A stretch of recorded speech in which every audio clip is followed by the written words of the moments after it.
ہمالیہ قسط number 203 night dreams نامی camping پر اس وقت خاصا رش لگا ہوا تھا جب ایک قوی ہیکل لمبے لمبے بالوں والا نوجوان اڈے پر پہنچا جہاں 4 آدمی منشیات کی تقسیم میں مصروف تھے۔ اڈے پر مارلینوں کا بینر لگا ہوا تھا۔ قوی ہیکل نوجوان نے منشیات تقسیم کرنے والے کاؤنٹر پر پہنچ کر اس شخص کو گریبان سے پکڑ کر باہر گھسیٹ لیا۔ جو منشیات تقسیم کر رہا تھا اچھے خاصے تنتوش کا آدمی تھا، لیکن اپنے مد مقابل کو دیکھ کر وہ کسی قدر خوفزدہ ہو گیا تھا۔ کیا بات ہے، کیا چاہتے ہو؟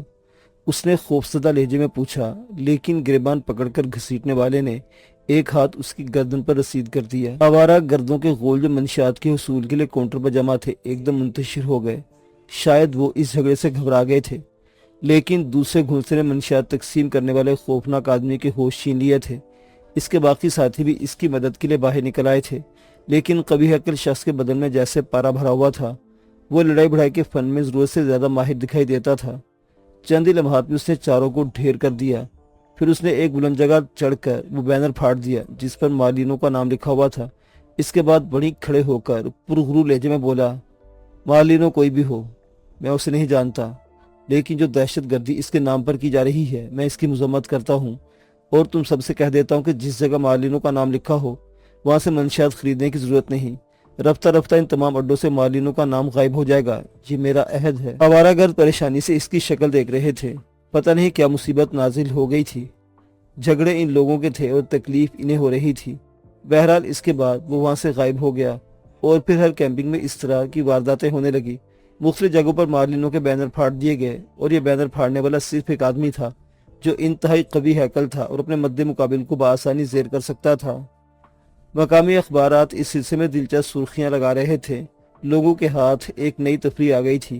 وہ لوگ جو کبھی نشہ آور ادویات استعمال نہیں کرتے تھے صرف واقعات سے لطف اندوز ہونے کے لیے کیمپنگ میں نظر آنے لگے تھے۔ محکمہ پولیس ان حرکات کا خاصی گہری نگاہوں سے جائزہ لے رہا تھا۔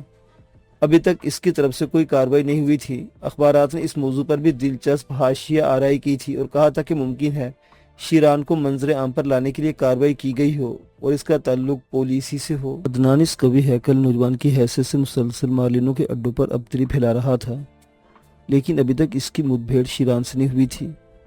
آج بھی ایک دور دراز کیمپنگ پر اس نے اپنی چیرہ دستیوں کا مظاہرہ کیا تھا اور لوگوں کی اچھی خاصی پٹائی کر کے وہاں سے روانہ ہوا تھا۔ کولگن ہمیشہ اس سے کچھ فاصلے پر رہتا تھا اور دوری سے اس کی نگرانی کرتا تھا۔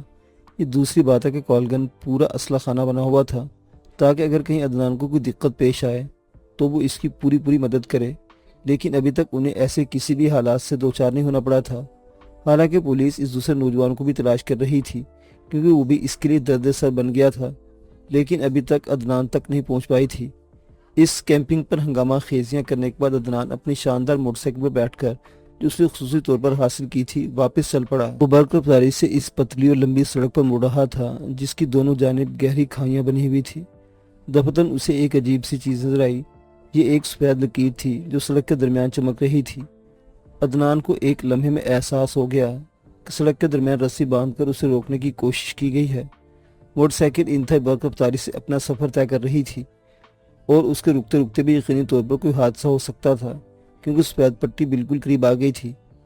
عدنان نے اپنے دائیں اور بائیں دیکھا اور پھر خوفناک فیصلہ کرنے کے بعد اس نے برق رفتاری سے موٹر سائیکل نیچے اتار دی۔ سڑک کے ڈھلان میں موٹر سائیکل اتارنے کا تصور بھی نہیں کیا جا سکتا تھا، لیکن عدنان نے یہ خطرہ مول لے لیا۔ وہ انتہائی مہارت کے ساتھ موٹر سائیکل کو نیچے لے گیا اور پھر اس برق رفتاری سے رسی والے حصے کو عبور کر کے اوپر آیا، لیکن جو ہی وہ سڑک پر پہنچا اسے ایک مصیبت سے دوچار ہونا پڑا۔ تھوڑے فاصلے پر ایک ٹرک سیدھا کھڑا ہو گیا تھا۔ یقینی طور پر رسی والی جگہ ناکامی کا شکار ہو کر ان لوگوں نے فوراً یہ کارروائی کی تھی اور اب عدنان کے لیے مشکل ہو گیا کہ وہ موٹر سائیکل کو دوبارہ سڑک سے اس طرح اتار دے۔ وہ ٹرک کے قریب پہنچتے ہی دفتن موٹر سائیکل کی رفتار سست کر کے نیچے کود گیا اور موٹر سائیکل پوری قوت سے ٹرک سے جا ٹکرائی۔ عدنان نے پستول نکال لیا تھا لیکن دوسری طرف بالکل خاموشی چھائی رہی۔ وہ محتاط نگاہوں سے اطراف کا جائزہ لے رہا تھا لیکن یہ محسوس ہوتا تھا جیسے یہاں کوئی بھی نہیں۔ عدنان کی سمجھ میں نہیں آ رہا تھا کہ اب کیا کرے۔